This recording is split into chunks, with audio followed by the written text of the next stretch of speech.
Hello, this video is going to be all about exponential properties. So let's get started here. Again, we're going to be working out of our book.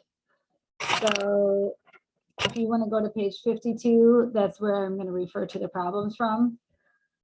Exponents are really just a shortcut for repeat multiplication.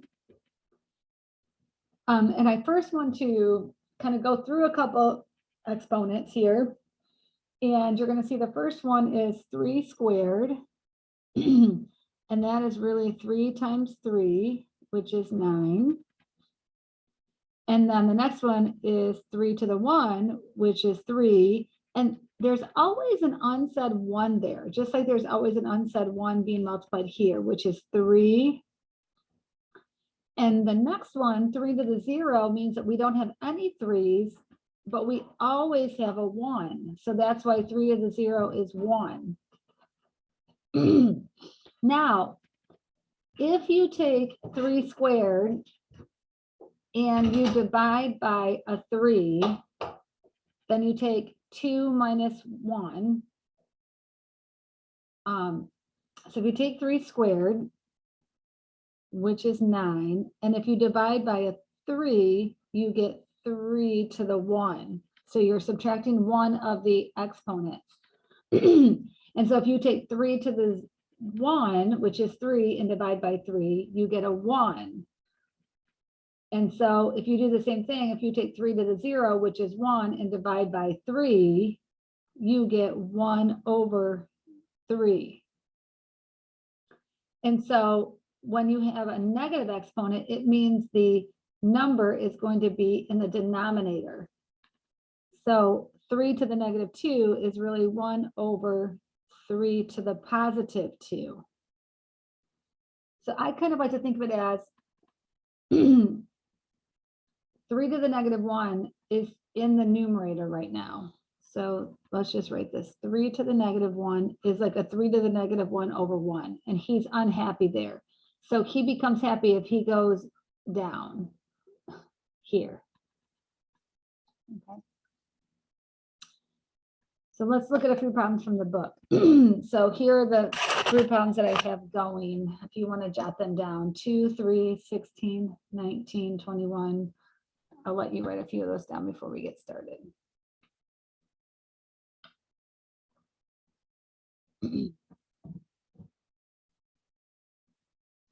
You can always pause the recording. If you want to go back and watch something, you are welcome to do that. So first up, we have in parentheses a negative 4 squared, which means whatever's in the parentheses is part of the square. So that means we have negative 4 times a negative 4. So 2 negatives make a positive 16. Now, number 3 says you want the negative of 4 squared. Well, the negative is not in parentheses, so it's not part of the square. So this is taking the negative of 4 times 4. So my answer is a negative 16. If the negative is not in a parenthesis, it's not part of the exponent. Okay, negative number 16. We have 3 squared squared. So we have 3 squared, which is 3 times 3 squared. So we have 9 squared, which is 81.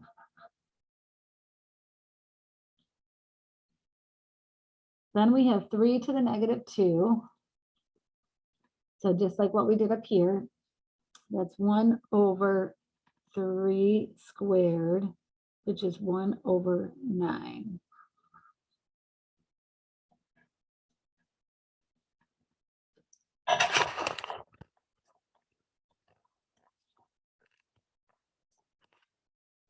And then we have, this is negative 2 to the negative 5. I always move my exponents to make them positive before I apply the exponent. So this is going to be still a negative number, but I'm going to make my exponent a positive 5 by putting everything in the denominator. So it's a negative 2 to the positive 5 now. And so that's 1 over, it's a negative because it's not in a parentheses. So the 5 only applies to the 2, and 2 to the 5th is 32. This can also be written as a negative 1 over 32. Either way is correct. There are a few more that we're going to work on.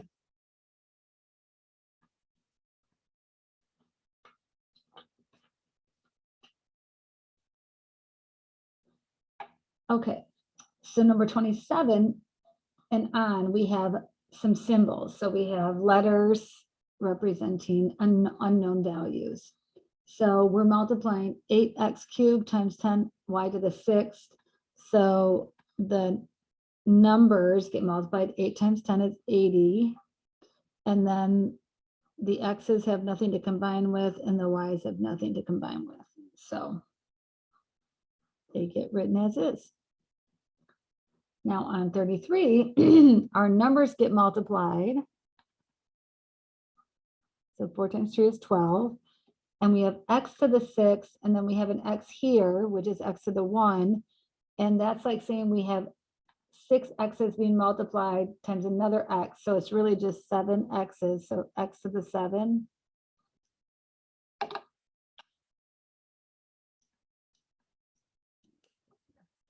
And then we have y to the 6. So 12x to the 7th, y to the 6th. Now we're going to do some fraction work with negative exponents so you can see how these work. So again, I always move my negative exponents so they're positive before I evaluate the exponent. So I am going to move the x to the negative 1 now goes down below to be a positive 1. And the x to the 9 was already positive, so he wants to stay right where he is. And now we just have to put a 1 to represent the numerator. And to simplify this, we have 1 over, and now we have 1x here and 9 x's. So we really have x to the 10. Because the property says that we can add, when they're like bases, we can add the exponent. Okay. So like bases, you add the exponent. So x squared times x cubed. Oops. I wrote it up here, and I thought you could see it. So x squared times x cubed is the same as x to the 2 plus 3, which is x to the 5th. Okay, so now back down here.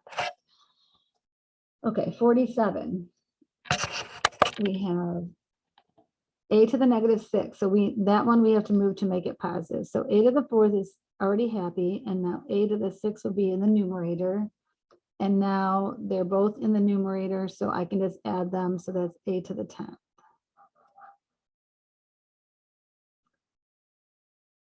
And then number 50, we have, they're both negative, so they're basically just switching places. So t to the 5th on top now and t to the 8th on bottom. And once they're positive, if you have some on top and some on bottom, I just ask myself, where do I have more? I have more in the bottom. And so it's going to end up being in the bottom. And I'm going to show you this. I'm going to write out all 5 of these t's.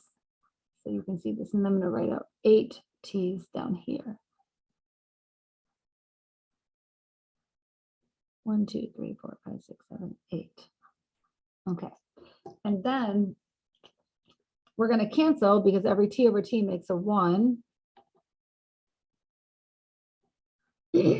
So they all canceled on the top. So I leave a 1 in the numerator, and I have t, t, t. So we have t cubed in the denominator.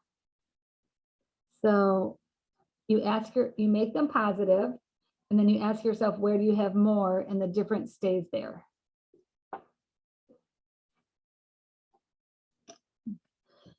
And then the last big problem for some exponent work is problem number 56. Copy that one down.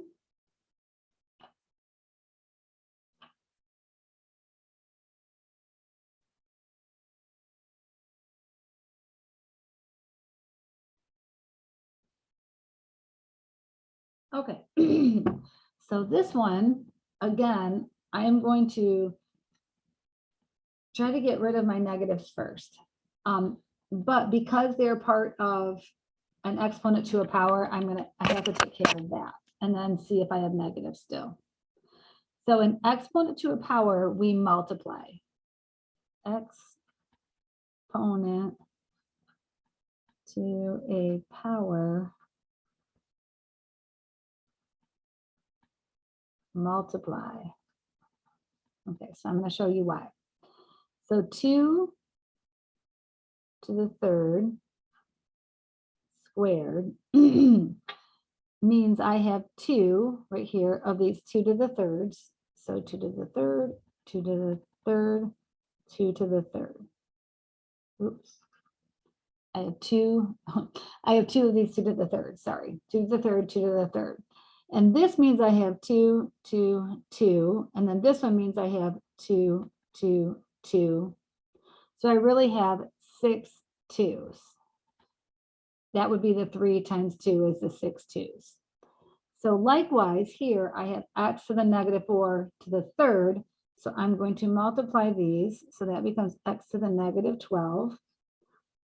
And then likewise, again, we multiply. So that's another x to the negative 12 over x to the 10. And then I always, like I said, move so everything's positive. So both of these negative exponents need to go in the denominator. X to the 10 stays there because he was happy there already. So now I have x to the 12, x to the 12 in the denominator.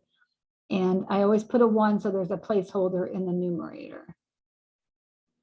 And then it's just a matter of adding my exponents because they all have the same base of x. So 10 plus 12 is 22, plus 12 is 34. So x to the 34.